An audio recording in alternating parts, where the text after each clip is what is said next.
Will and Dakota, thanks so much for taking some time to answer some questions. First question I wanted to ask you, Dakota, as enterprise organizations continue to transform and become digital businesses, what are the key front-end development areas on which to focus to enable growth and the ability of the enterprise to compete and thrive? That's a fantastic question, Mark.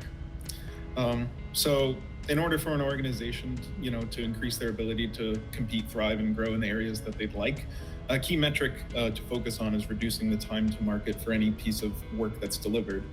So when thinking about implementing new feature work on the front end, a great way to reduce the time to deliver a piece of work is by leveraging a component library. And this is something that can be built as you go, as you're starting to do new work, or you can go back in time and sort of make your existing components modular.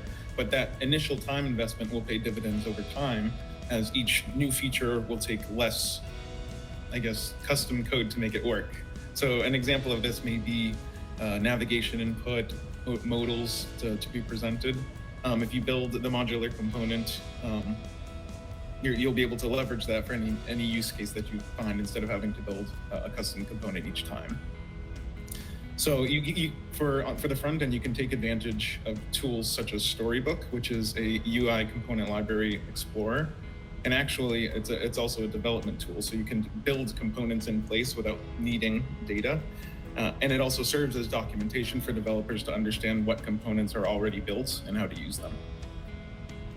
Another area for organizations to focus on to reduce this time to market is taking a look at the day-to-day development processes and taking a look from beginning till end and identifying what pain points there may be, if there are any bottlenecks or long feedback loops. And by taking this as a continuously iterative process and looking for ways to optimize and do better, you'll find that there are bottlenecks that can be removed. And over time, as those bottlenecks are removed and the processes are optimized, you'll hopefully see a great decrease in the time to market for feature work.